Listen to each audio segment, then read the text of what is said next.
Καλησπέρα σας. Καλώς ήρθατε στη διάλεξη του Χάρη Παρασκευά. Θα μου επιτρέψετε να τον παρουσιάσω στα αγγλικά για τους φίλους και συναδέλφους που είναι εδώ μαζί μας. Dear colleagues, dear students, ladies and gentlemen, this evening I have the task of presenting to you a speaker who is one of us as well as one of ours. Dr. Χαράλαμποs Παρασκευά currently holds a postdoctoral position at the Archaeological Research Unit, so he is one of us.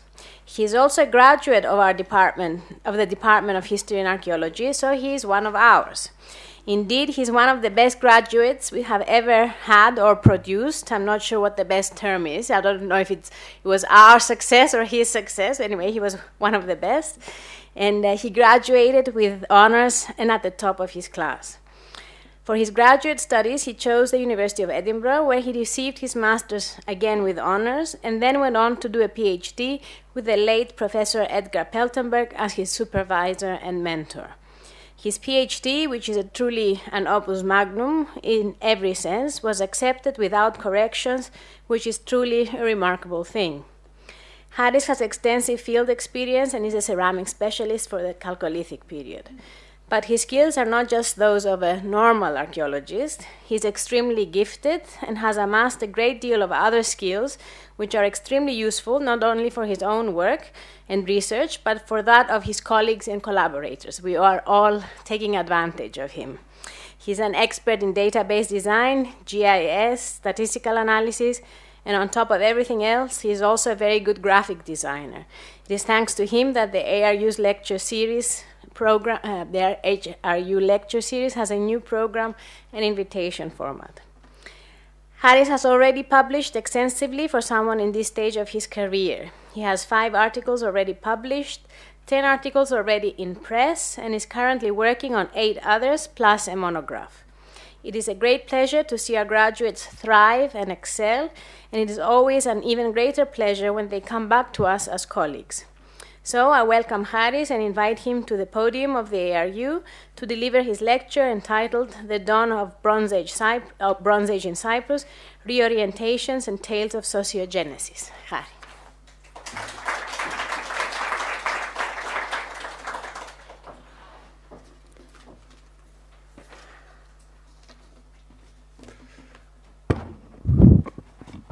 Okay. Right. Thank you, Lina, for the gracious introduction, and good evening to everyone in the audience tonight, both you who are physically here and also those who are watching us through YouTube. Before I begin, I'd like to say that it's a great pleasure for me to give a talk at the ARU, as this is the place where I took my first steps in archaeology. Moreover, I'm doubly happy as I get to deliver the results of my doctoral study in the presence of my former teachers. The topic that I will be speaking about you tonight, as you may or may not know, has been at the center of debates for the past 70 years. And as you'd expect from any issue being discussed that long, it has become very complex. Therefore, I can promise you 2 things. First, you will leave here tonight with more questions in your head than answers. And second, you might just get a mild headache for which I apologize beforehand. As you can see on the screen, the topic regards the beginning of the Bronze Age in Cyprus, so I will be talking about the Chalcolithic. As our audience comprises researchers, students, and friends of archaeology, I believe it would be best to very briefly outline the issue, its history, and the main questions that we will be examining tonight. To begin with, it's been written on numerous occasions that the beginning of the Bronze Age in Cyprus, which is known as the Philia culture, or Philia phase, or simply the Philia, is marked by profound changes in all facets of the material culture of the island. Such changes can be more readily observed in the following aspects of the archaeological record. Architecture, where the curvilinear monocellular chalcolithic roundhouses give way to rectilinear multicellular compounds in agglutinative organization. Mortuary habits, where new tomb types, burial customs, and extramural organized cemeteries emerge as the new normal. and the economic basis of society, which is transformed from a mixed hunting agropastoralist to a more sedentary agricultural economy, as evidenced by the introduction of the ox plow complex and new species of animals such as donkeys and screw-horned goats. We also have changes in pottery, where the multitude of red monochrome wares of the Chalcolithic are replaced by the filiared polished. Metallurgy, which evolves at this stage to a fully developed technology with evidence for ore extraction, smelting, casting, and alloying. And finally, representational art, where the characteristic Chalcolithic picrolite cruciforms and their associated belief system seem to become abandoned and substituted by a variety of clay figurines and a belief system centered on the concept of community. If you take a step back and look at all these changes, you can easily reach the conclusion that we're not talking about small or subtle changes to the prehistoric society of Cyprus, but rather for momentous, life-altering events that permanently transformed life on the island, as they ushered in a new era. As you'd expect, the million-dollar question in this case is, how does the Bronze Age begin?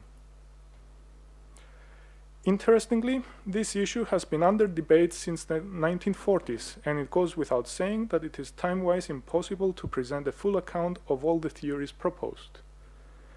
However, it is possible to distinguish at least three general approaches that have been developed over the years. At first, one group of researchers argues that the changes leading to the emergence of the Bronze Age were brought about mostly due to the actions of exogenous actors that arrived on the island and gradually replaced the indigenous sociocultural systems. At the antipodes of this approach, another group of archaeologists maintained up to a decade ago that all the changes observed during the transition can be attributed to the effect of intra-insular evolutionary processes that led to the gradual self-transformation of the indigenous Chalcolithic islanders. This past decade, due to the near-definitive proof for the arrival of foreign populations on the island during the Philia culture phase, we've witnessed the appearance of a third approach that tries to fuse concepts from previous schools of thought, and argues that the arrival of new populations triggered a complex set of interactions that on the one hand brought about transformations of both indigenous and foreign sociocultural systems, and on the other hand, eventually led to the consolidation of what we will call the early Bronze Age koine. I hope that this brief introduction has provided you with a general idea of the issue at hand and of the approaches developed to address it. For the rest of the presentation, we will be exploring new and still open to debate questions that regard the state of knowledge and argumentation on the issue, the timing and directionality of events, the actors involved, and finally the mechanisms that brought about the changes observed in the material culture at the transition from the Chalcolithic to the Bronze Age. However, before we delve into the results of the study, I feel it is scientifically responsible to provide an outline of the methodology employed so as to be clear on what has been studied and which methods and techniques have been applied. To begin with, the first essential step to asking questions is the construction of a suitable framework to support their answers. In this case, I built a comprehensive and fully customized system capable of handling, storing, querying, and distributing all the different interrelated types of information collected by the study, from the level of the single artifact to the level of entire sites. The database was compiled initially in MySQL and then ported over to Microsoft Access, where the graphical user interface, queries, and other data outputs were created. This database is now one of the largest depositories of information on prehistoric Cyprus, as it holds over 1,000 pages of text and 10,000 photos concerning the 428 sites examined by the study. The second step was to perform my due diligence as a researcher, namely to review in depth the available literature for the Chalcolithic to Bronze Age transition. To achieve this, I algorithmically shifted through millions of digitized pages from online sources, and in the case of non-digitized items, I followed the time-honored tradition of examining items by turning page after page after page. The review included the entire corpus of publications produced by 96 archaeological projects conducted on the island from the early 20th century to the present, more than 460 archaeological journal titles, each one holding anywhere from a few to hundreds of volumes, a large body of publications by nearly 260 travelers, antiquarians, and early archaeologists working in Cyprus between the 16th and 20th centuries, and finally roughly 360 monographs dedicated to the local history and microhistory of villages produced by non-archaeologists, Greek and Turkish Cypriots. This broad and in-depth review, on the one hand, led to the discovery of well over 2,000 publications containing useful data to the issue, and on the other hand, revealed the relative poverty of our collective knowledge on the specific issue. More specifically, the review indicated that we actually know very little for the majority of pre-Bronze Age sites on the island, mainly due to underpublication, while at the same time the chronology of the periods in question was up to very recently based on relative rather than absolute chronometric data. Moreover, the pottery typology for the Chalcolithic was not yet established for the entire island, while the study of spatial issues for pre-Bronze Age site has not made significant strides in the past 30 or so years. This situation, of course, posed a grave problem for me, as after nearly 2 years of research, I realized that there wasn't much in the available literature that I could use as a solid basis to move forward. Nevertheless, I didn't give up and instead used the wisdom gained to devise a strategy for approaching the matters of interest more critically. This strategy led to 3.5 years of intense work on the radiocarbon, pottery, and topographical data of Circum-Bronze Age Cyprus, and eventually allowed the fusion of old and new knowledge into a novel narrative regarding the transition from the Chalcolithic to the Bronze Age. At this point, you may naturally wonder why I'm not providing a full account of the methodology used for the analysis of chronometric, spatial, and pottery data. My answer is that if I did try to do that, it would take us the rest of the night, and I imagine that you'd like to go home at some point. Instead, I've included a summary of the methods and steps followed in the ensuing presentation of some key results on the aspects of time and space. Starting with matters of chronology, it is observed that for the past 50 or so years, we've been trying to elucidate the dating and duration of the island's cultural periods, and it appears that in the past few years, due to the use of Bayesian modeling of radiocarbon dates, we are starting to see some consensus of opinions.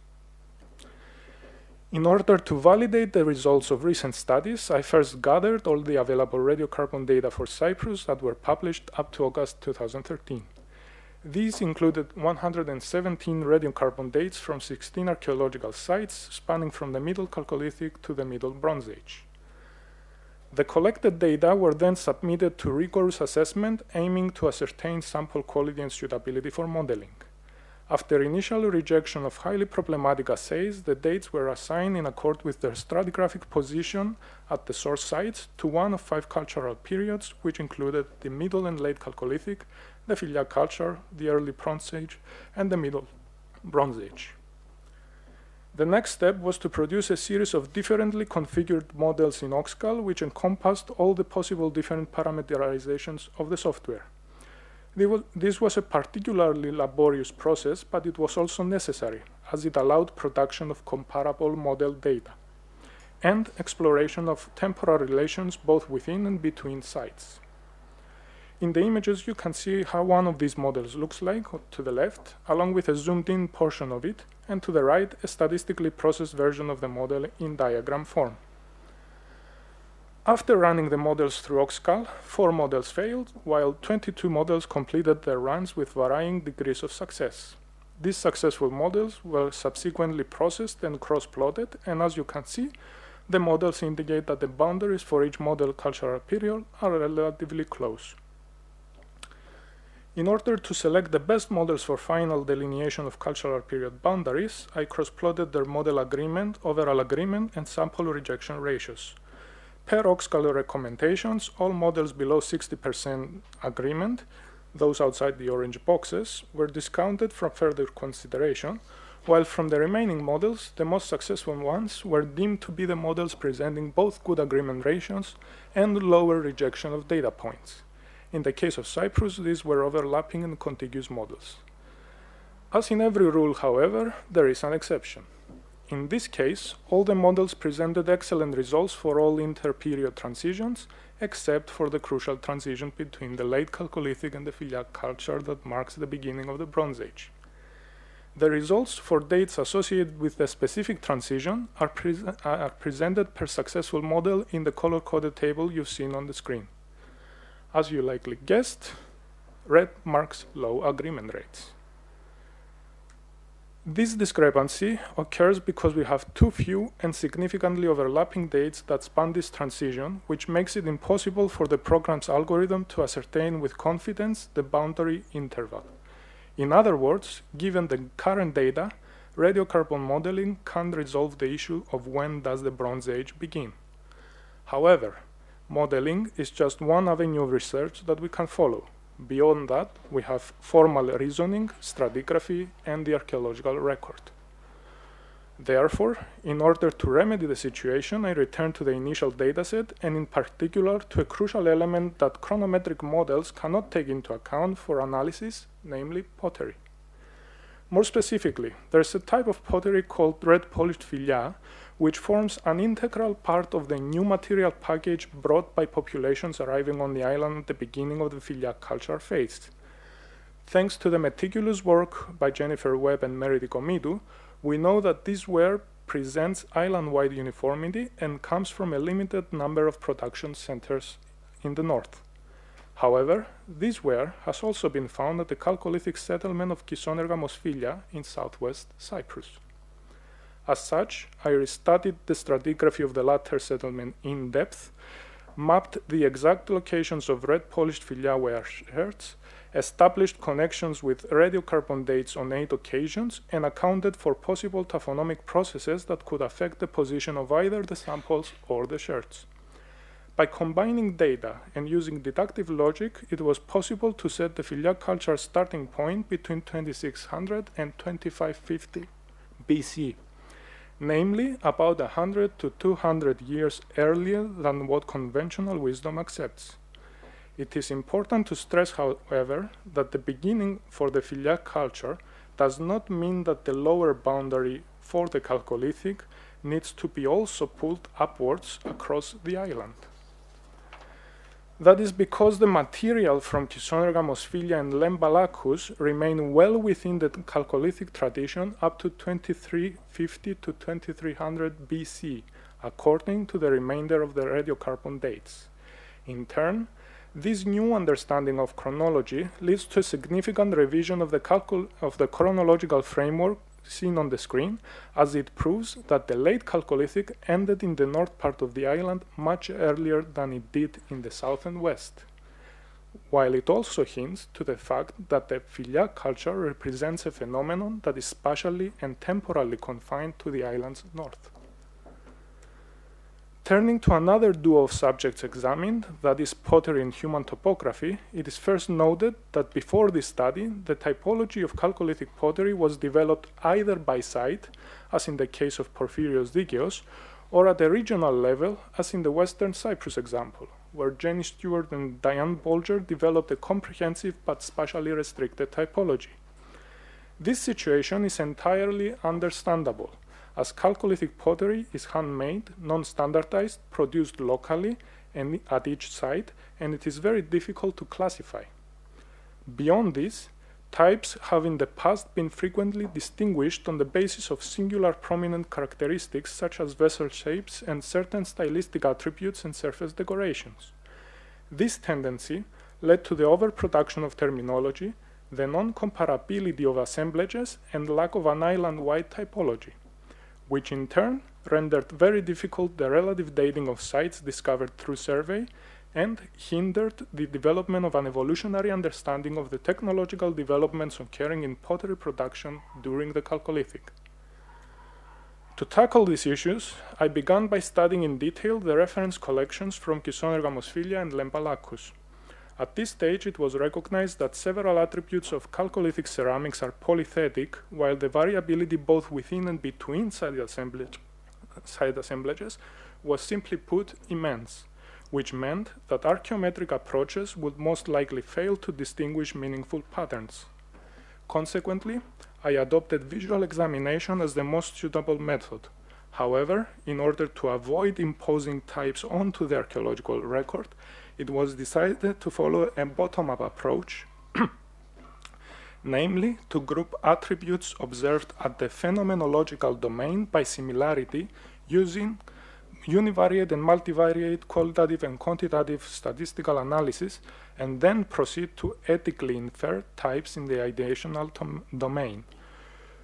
Two of the basic tenets of this approach is that attribute similarities could likely cross-cut types, and secondly, that types will not be characterized as unique sets of related attributes, but rather function as overarching collections of fuzzy multivariate groups referring to three conceptual levels: the technological, as observed in attributes associated with the fabric, the morphological, as observed in shape-related attributes, and the stylistic, as observed in surface treatment and decoration attributes. This approach was first employed in the study of the collection from Ambelikou Agios Georgios, and then was expanded to include nearly 40 benchmark sites from the Cyprus survey that were dispersed all around the island. At this phase, I noted fabric, surface, and shape attributes and established via statistical analysis an island-wide typology comprised of fabric and surface groups. Unfortunately, shape had to be dropped from examination as the available collections comprised mostly survey shortage that did not carry substantial data regarding the vessel shapes.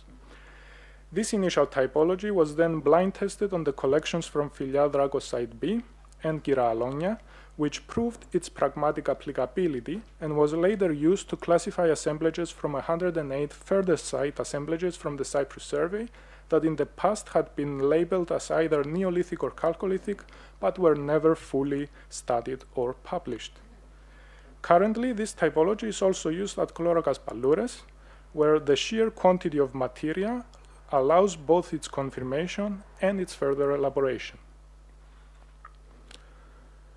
As you can observe on the screen, the proposed island-wide typology simplifies the terminology by merging several of the types suggested in the past into overarching groups.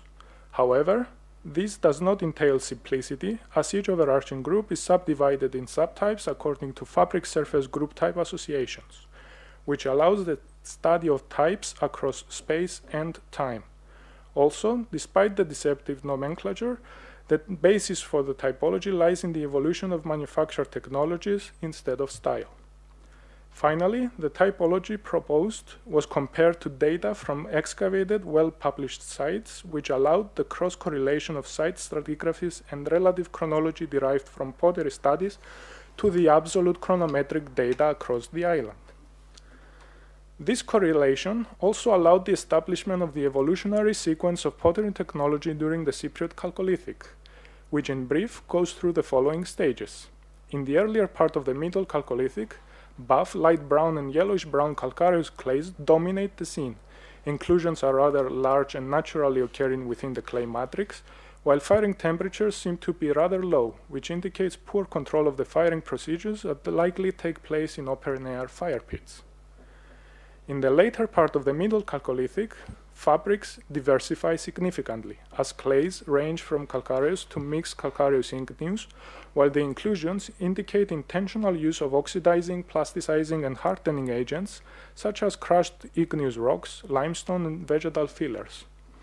Parallel to this, the firing temperatures rise and the firing conditions are under better control, while the incipience of standardization can be observed in the utilization of coarser clays for specific transport, storage, and cooking pots. The next period, namely the late Chalcolithic, is distinguished by the consolidation of a gradual evolutionary process that started in the later Middle Chalcolithic. This process concerned the shift from calcareous to more mixed igneous and bentonitic clay sources, hence the deep red, reddish-brown, and gray colors of the sherds you see on the screen.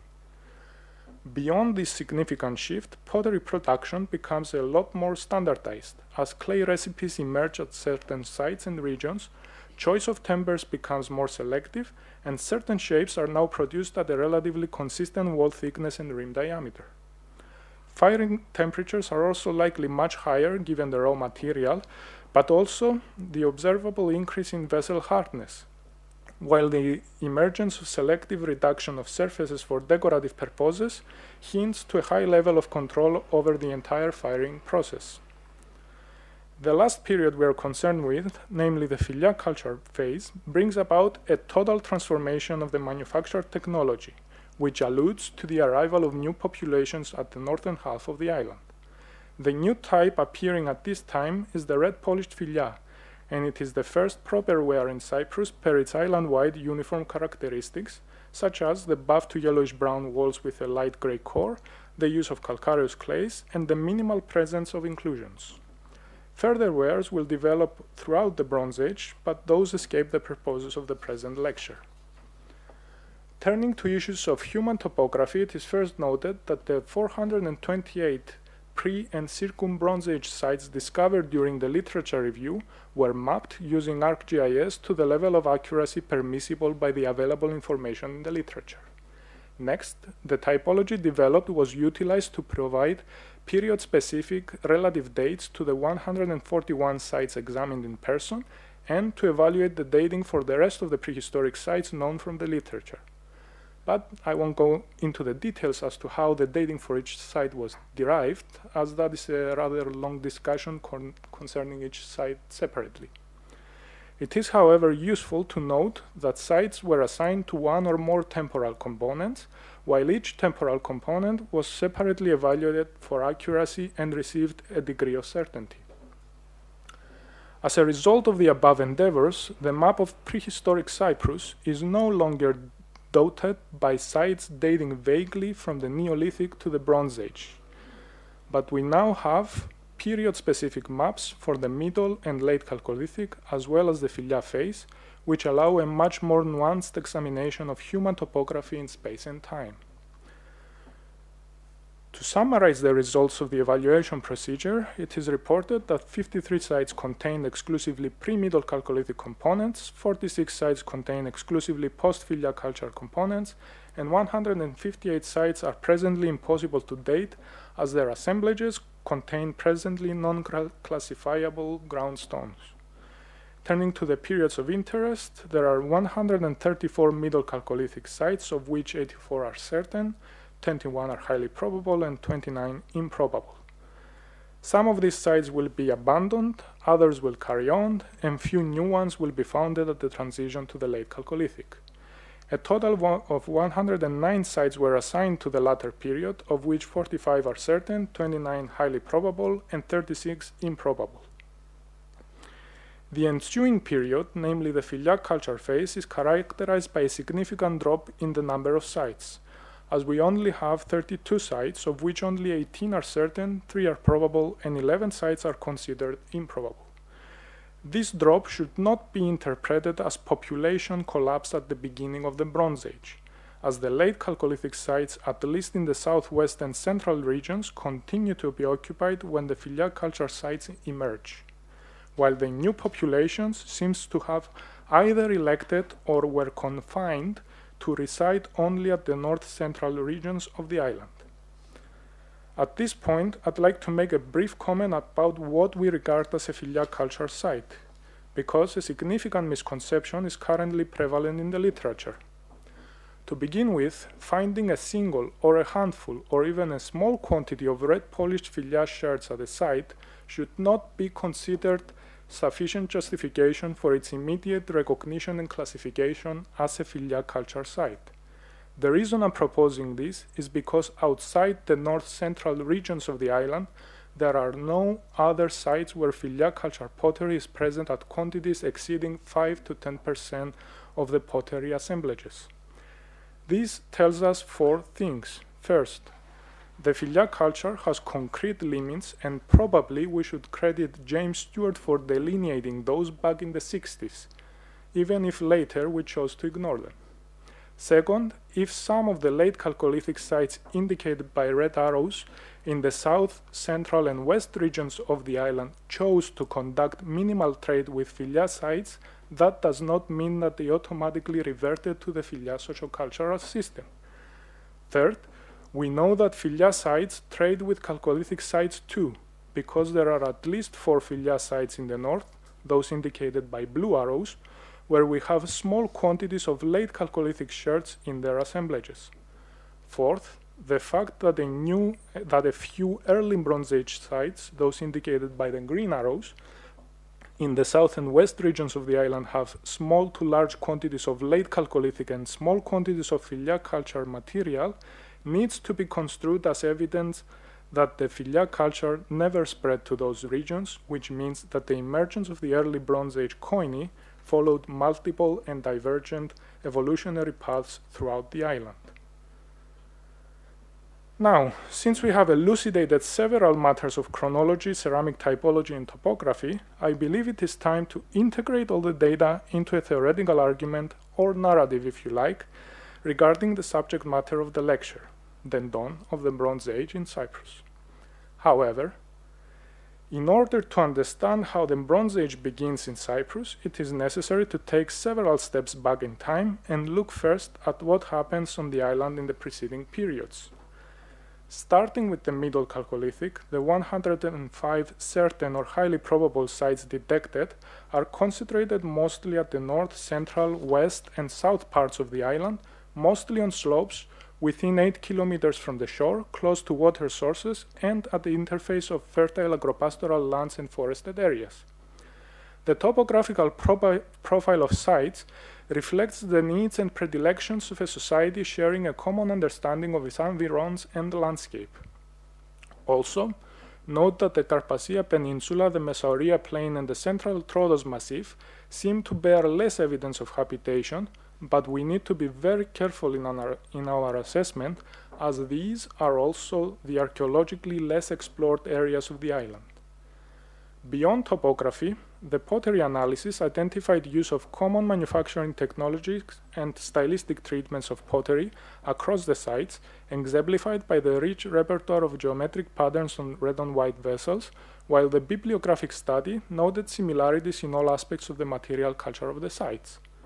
Some notable cross-site similarities include the preference for curvilinear houses, pit tombs, similar round and chipstone tools, and of course the cruciform figurines made of picrolite, carrying the symbolic system and sacrosanct beliefs of their users.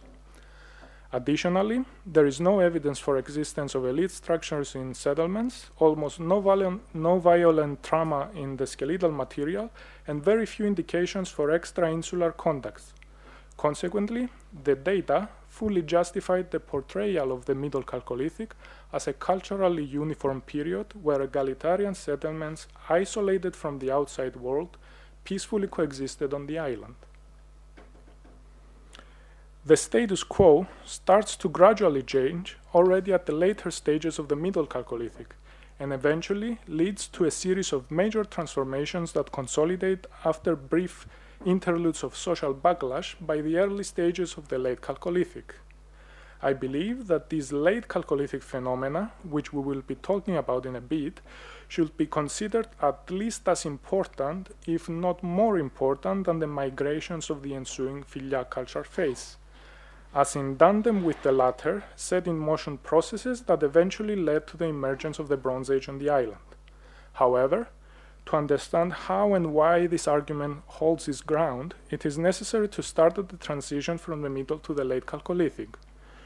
During this transitional period, we can track the beginning of crust specialization witnessed in the gradual standardization of pottery shapes and clay recipes, and the onset of surplus storage, social hierarchies, and social inequality, as seen in the emergence of elite storage structures like the Pithos house and the hierarchical clustering of households at Kisonergamos Philia. Also, the presence of more richly furnished burials and the appearance of few organized extramuros cemeteries at Souskiou Laona and Vathirkakas, which possibly functioned as competitive display and conspicuous consumption arenas. However, according to Newton's third law of motion, for every action there is an equal and opposite reaction. And in the case of Cyprus, the reaction of populations to these grave changes was nothing short of what you'd expect. That is, conservatism and nostalgia of the past. As such, in the early stages of the late Chalcolithic, we observe on the one hand violent reactions like the burning down of the Pithos house and subsequent radical rearrangement of the settlement space along more egalitarian lines at Kisonergamos Philia, and on the other hand, more passive responses such as the abandonment of extramural cemeteries and continued production of red and white pottery and picrolite cruciforms. All of the above phenomena indicate that the Chalcolithic populations at the transition from the Middle to the Late Chalcolithic are adjusting their lifeways and social structures to accommodate the economic boom, population growth, and intensification of production, most likely brought on by technological developments in pottery and stone tool manufacture, and also the pyrotechnologies of the island. An astute observer may discern a logical inconsistency in the argument. As I've already mentioned, we have just 74 sites that can be safely ascribed to the Late Chalcolithic, which marks a 30% drop in the absolute number of sites compared with the Middle Chalcolithic. Setting aside issues of site discoverability, the devil in this case is in the details, as although we have fewer sites in the Late Chalcolithic, in all the cases of examined, excavated, and survey sites that have both Middle and Late Chalcolithic temporal components, the Late Chalcolithic component is associated with increased number of sherds, which, in the cultural historical tradition of equaling pots to people, indicates that we have fewer sites carrying larger populations and consequently likely bearing more complex social hierarchical or hierarchical structures. And to preempt processual critiques of this approach, the same conclusion is reached when we do have better control over the stratigraphy and enough data for paleodemographic analysis, such as in the cases of Lembalakos and Gisonerga Mosfilia, where population maxima are reached at a time of increased social complexity in the Late Chalcolithic according to their excavators. Continuing with the Late Chalcolithic sites, it is observed that topographically they seem to lie in similar but not identical settings as those of the Middle Chalcolithic. This indicates both continuity in the conceptualization of space, landscape, and the environment, but also shifting of socioeconomic interests towards certain environmental features, like the cupriferous zone of the Troodos Massif, as at least two clusters of sites in the Vasilikos and the Arizos valleys move further inland towards copper sources, likely with the intention of exploiting them. The latter hypothesis gains some support by the identification of Limassol forest copper mines as the likely sources for certain metal objects coming from broadly contemporary extra- and intra-insular sites, such as Ayafotia in Crete and Vasilia in the north coast. Additionally, the pottery indicates experimentation with new igneous and bedonitic clay sources, while firing technologies improve considerably per the increase of vessel hardness and the production of thinner-walled vessels. All these developments also coincide with the incipience of extractive metallurgy, which is indicated by the existence of corrid picrolite at Susciu Laona, fragments of slag and at least one crucible at Gisonerga Mosfilia, and the appearance of locally produced non-native copper and alloyed copper tools at Lemba, Gisonerga, Susciu, and now Chlorakas.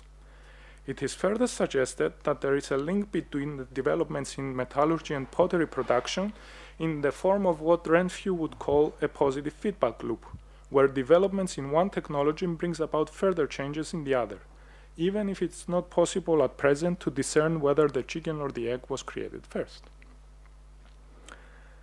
Added to the above, the pottery of this period indicates the onset of extra-insular trade and contacts, as relief decoration in the form of bands, knobs, and more rarely faces, which are similar to patterns on pottery from Anatolia, appears along with imports like faience beads, spurred annular pendants, and likely metal objects, per the presence of few tin, bronze, and arsenical copper objects at Gisonerga and Chlorakas.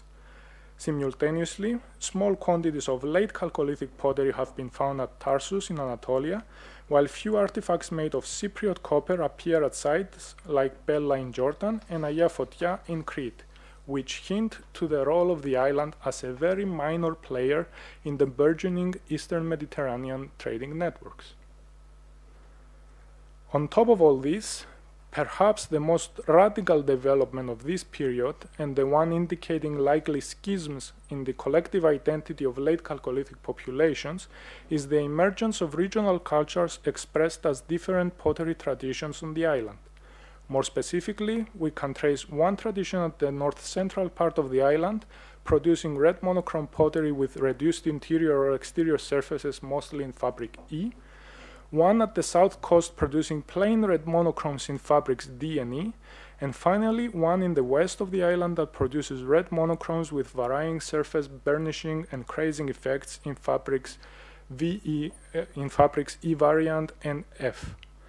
I believe that the emergence of sociocultural divergence is one of the strongest indicators of social instability and fluctuation in the late Chalcolithic, and I further consider it a harbinger of important changes. Finally, it is noted that from this point onwards, each separate region seems to follow its own historical trajectory. The literary term in media res becomes highly relevant in this case for the beginning of the Filia culture, as new population migration episodes interrupt an ongoing process of social transformation that started in the late Chalcolithic. The new populations entering the island from the north seem to arrive from Anatolia, and as I've presented at the very beginning of the lecture, carry with them totally new types of material culture, as well as new technologies and habits.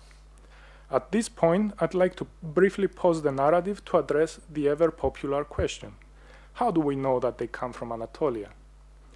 Well, the customary answer is because we observe strong similarities and affinities between the material culture of Filia culture sites and Anatolian sites, such as the spurred annular rings from Bakla de Pe, Aphrodisias, Sardis, and Alakchahoyuk, the hair rings from Troy II and Karatash, the pithos burials of Yortan, Demirci, Sarget, Karatash, Shemayu, and Harmaroren, the chamber tombs of Chesme, the clay figurines on pots with metal parallels from Troy, Alacha, Horos Tepe, and Hasanogla, the face pots from Demirci, Hoyu, Bade Magazi, Hoyuchek, Beyche Sultan, and Kultepe, and last but not least, the pottery with technological and morphological parallels from Demirci Hoyuk, Iasos, Kusura, Karatash, Harmanoren, Tarsus, and Beyche Sultan, to name but a few sites. Beyond these cultural similarities, we now have at our disposal a new Y chromosome phylogeographic analysis of modern Cypriots, which has indicated that we share in our current genome haplotypes J2A and R1b that place the origin of the Filia culture migrants to western and northwestern Anatolia. Although this is not an analysis of ancient DNA from contemporary burials, the chi-square tests run to verify the origins hypothesis confirm by proxy that indeed the populations arriving at this time on the island do come from Anatolia. Their appearance, according to the revised chronology of this study, is set to 2600 BC, which coincides with a period of turmoil for Anatolia that may have acted as a push factor, with the obvious pull factors being the rich copper sources and fertile lands of Cyprus, and of course knowledge of the island due to its opening up to the outside world during the late Chalcolithic. Another point of debate between researchers concerns the mode of migration, where we have the scenarios of peaceful arrival, focal migration, and colonization. I will not go into specifics as to why I reject previous models, but I would like to propose here that the new populations do not come as peaceful migrants, but rather as colonists carrying advanced technologies and weaponry. Their attempt, however, was most likely not fully successful, so we may label it a failed colonization attempt. This argument is based on the following three elements. First, the radiocarbon dates indicate a broad overlap between the late Chalcolithic and the Filia, which means that the new social system on the island did not replace the indigenous system in operation at all. Second, there were numerous late Chalcolithic sites in the north coast, which is where the migrant populations made their first landfall. Nevertheless, there are no late Chalcolithic sites with Filia culture pottery in the north, which suggests that these sites were either abandoned or their inhabitants were displaced, while the sites in the south continued to exist. And third, there are many cemeteries but few settlements associated with the Filia culture, which hints to an increased mortality for the migrant populations. while the Filia tombs are filled with significant quantities of metal weapons that potentially reflect increased violence, but also potential veneration of ancestral warriors. Despite not being able to expand significantly, the migrant populations managed to establish what became a regional culture, namely the Filia culture, attested at 21 sites in the central and north parts of the island.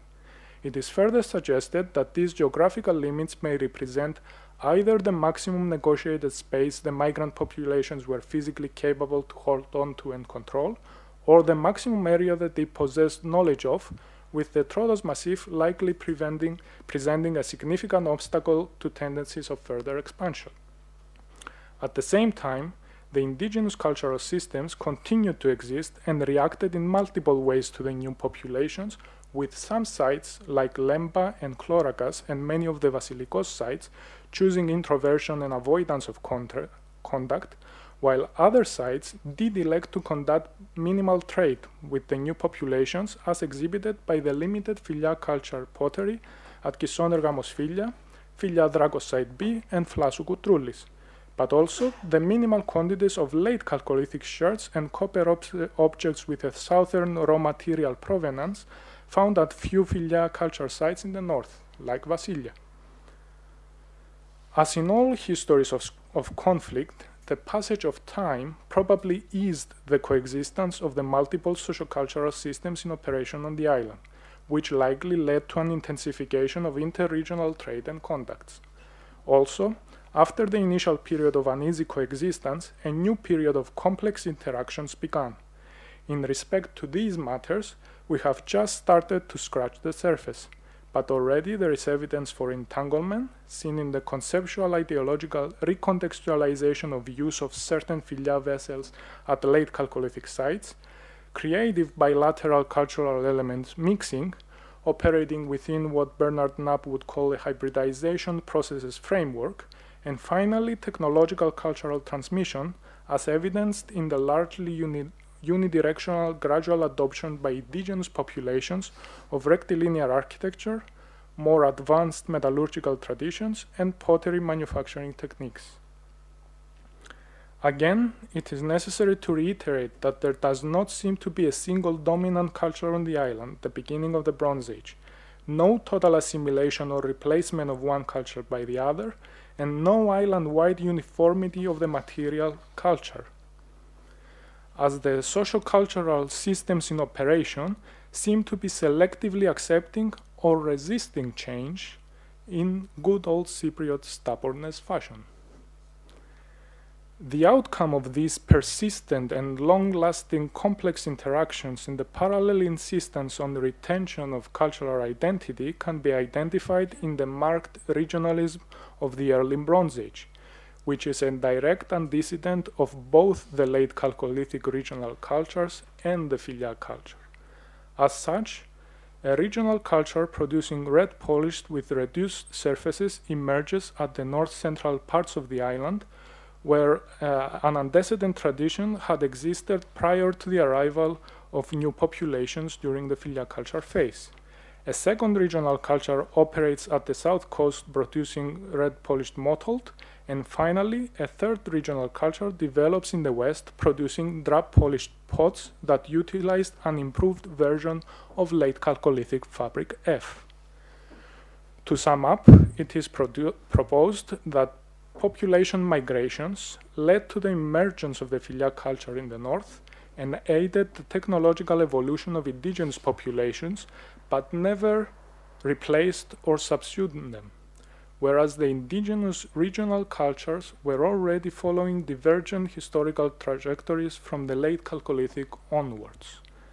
At this point, I'd like to thank all the research organizations and people who have facilitated or aided my studies in too numerous ways to mention individually, and thank in particular my supervisory committee consisting of Dr. Ulf Dietrich Schupp, Dr. Rania Kuka, Dr. Diane Bolger, and the late Professor Eddie Peltenberg, whose advice, support, and patience allowed me to carry this project to completion.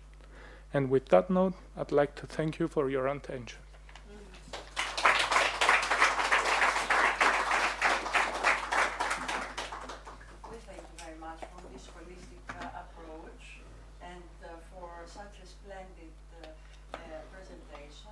Thank you. I think that among the audience there are people who have, in the last at least 3 decades, were busy with these transitional periods, with the dawn of the Bronze Age, and I suppose that they or more of you would like to address questions to Harry. Who wants to start? Yes, please. Yes, my name is Konstantinos. I have one question regarding previously you said that in the beginning the Chalcolithic there were egalitarian like distributed settlements, and then suddenly the new, let's say, invaders, colonists, whatever, they brought the new hierarchical structure. Can this be also be viewed like in a Marxian class struggle way? Like for example, that the population they were subdued maybe, and they made to maybe even as slaves or some kind, and then they resisted because of that. Not because of just stubbornness, but because of the, let's say, the inmate, the inherent will for freedom, let's say, or something. Maybe I'm romantic right now, but okay. No, that's fine. Actually, Marxian approaches is what characterizes the archaeology of Cyprus mostly in the 90s, I believe, with resistance to assimilation and resistance to complexity theories proposed mostly by Edgar Peltenberg. So, to a certain degree, we may view them as resisting certain structures trying to be imposed on them, but it's not a question of outside versus inside. It's mostly a question of whether the inhabitants themselves accept more complex structures within their own societies. They're not. It's not that someone came from abroad and tried to impose on them a new structure. It's that certain elite structures become prevalent within the settlements, mostly because of accumulation of wealth. So yeah, it's not so much an issue of inside versus outside. Yes, but you said that this change came at mostly the settlements that came from the people that came from the outside in the north, and they brought this new culture with them. Yes, So it is so for themselves. They might have tried to impose it in the indigenous populations, but they were not successful. They were retained in the north, and likely their structural systems also remained in the north, and that's something that we can observe also in the next phase, in the early Bronze Age, where we still have these differences between more structured settlements in the north and more egalitarian settlements in the south. We have. Yes. Thank you, Horace, for all this information, which will take a little while to digest, but Okay. if I could just ask a very general question. Yeah. Although you said you didn't want to answer it. It was clear from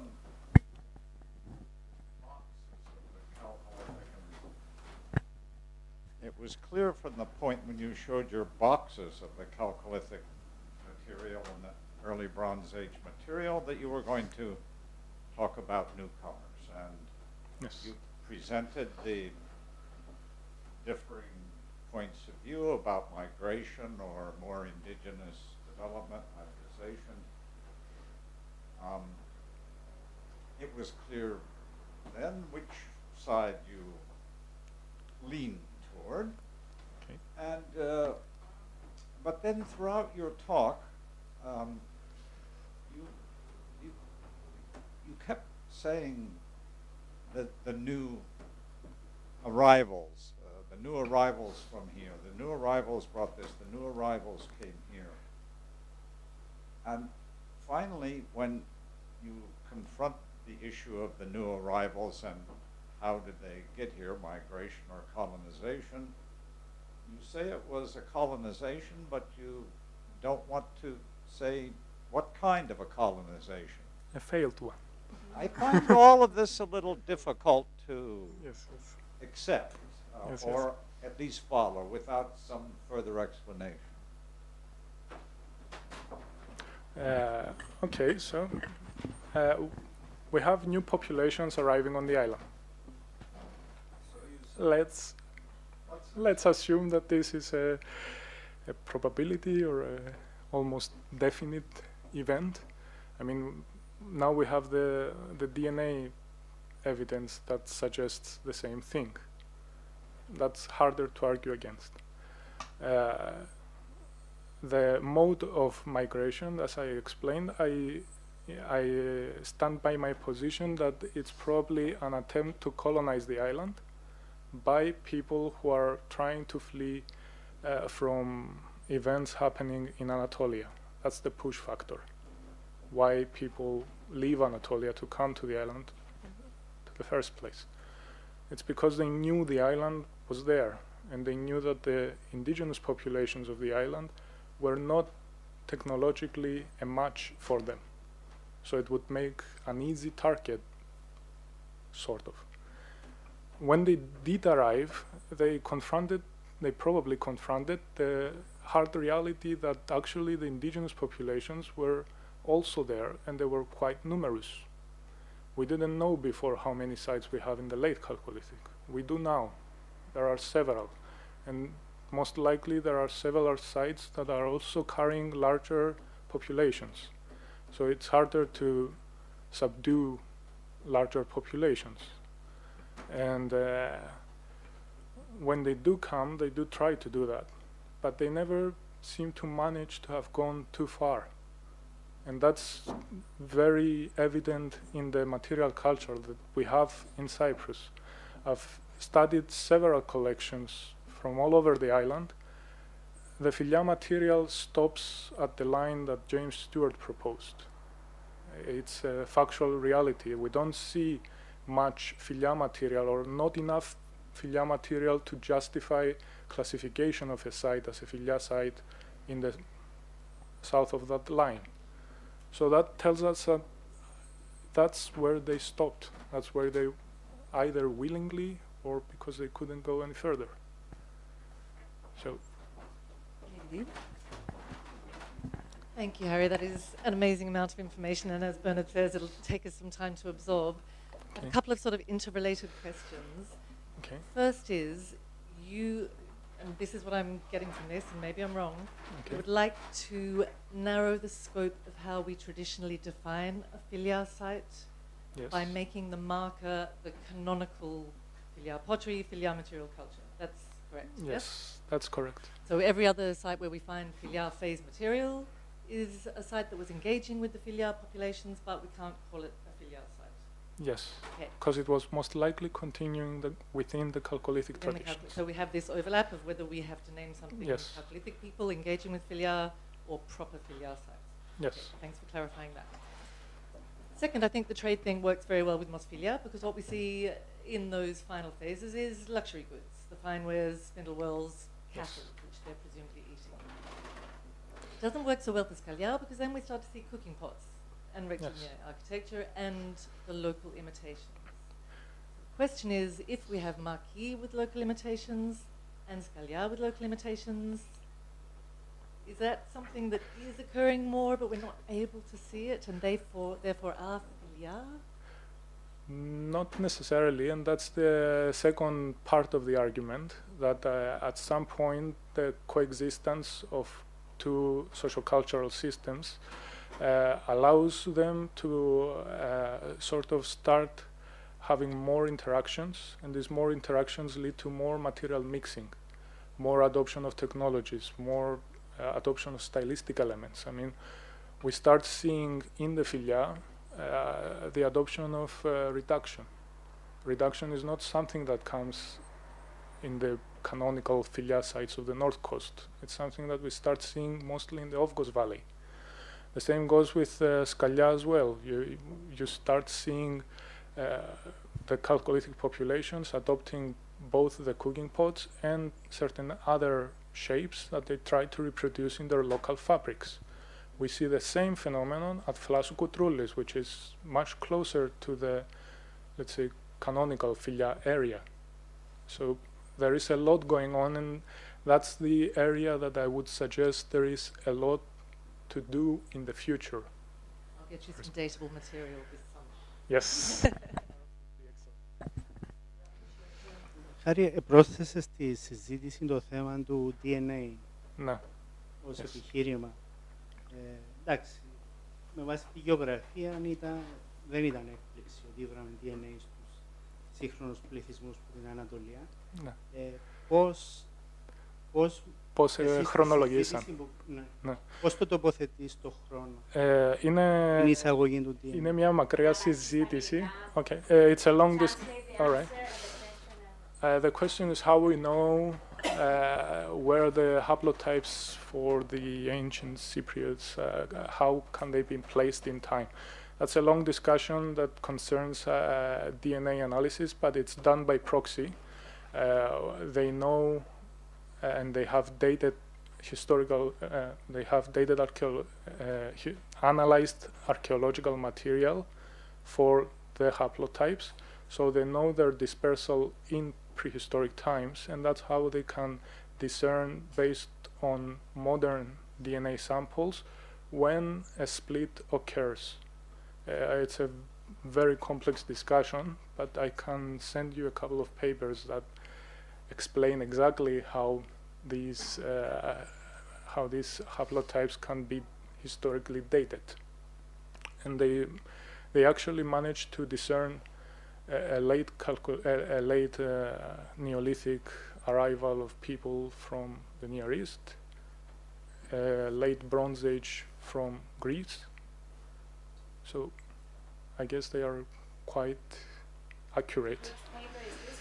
It's in PLOS 1, and I can send a link. I don't remember the author. I think it's the Cyprus Genetic Society or something. But I have the paper, so I can forward it to you. Are there more questions, Bernard? Just a very quick one. Yes. This DNA study covers, I'm afraid, far too much to be believable. I have enough trouble accepting some DNA analyses which are based on solid skeletal evidence from the populations concerned. And if they're doing it largely by proxy and doing everything from late Neolithic, end of the Chalcolithic, and the Bronze Age to confirm every hypothetical migration or whatever, it's more difficult to accept. Skeptical of it.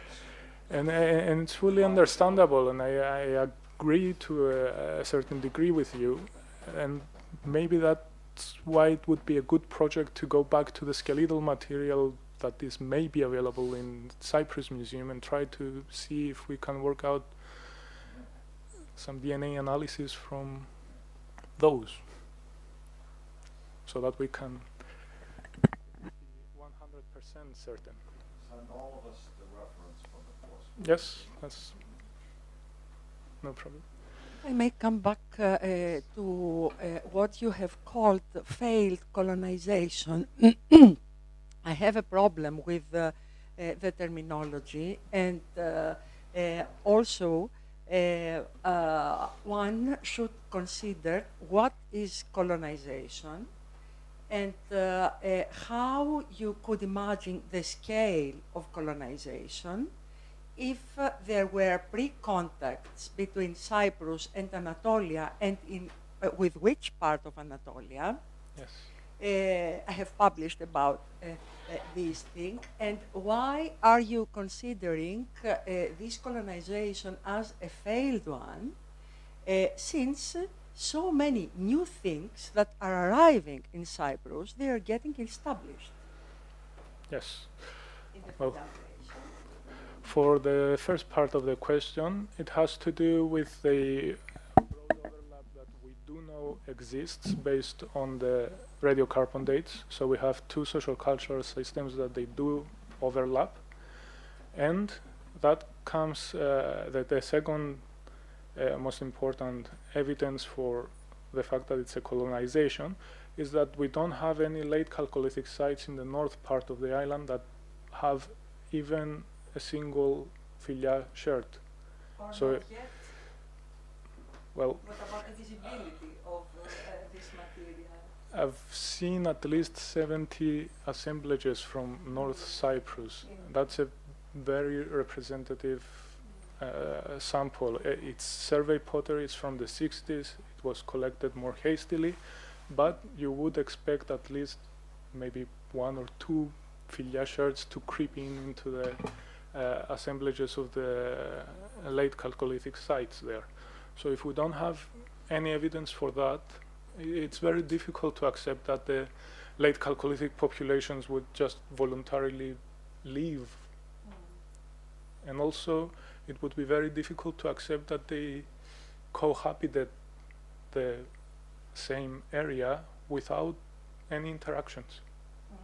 I mean, it's logically incoherent. And about the scale of The scale is something that we can debate, because it's a big discussion. yeah, and it's very difficult to prove.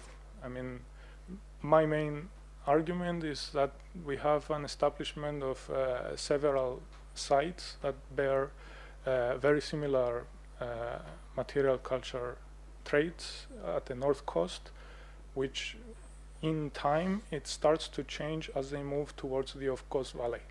We have slight changes, and I think that kind of indicates that it's a stepwise process. It started with a big move of population, an initial move or an initial wave of migrants, and was gradually more and more start to pour in and expand on the island. Yeah. But it's again, I understand it's a weak argument at the moment, given the lack of evidence that we have for the north.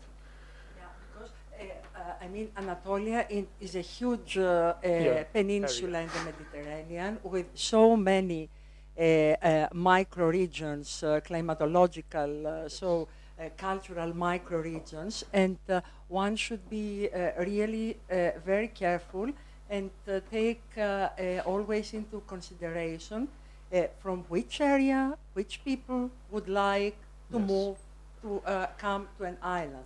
But at any case, I would say that you have promised us to bombardize us with a lot of material. The material was breathtaking, and you have promised us that we will leave from here with some answers and many questions that are remaining to you, to your generation, and the next generations to be answered. Thank you very much, and congratulations once again.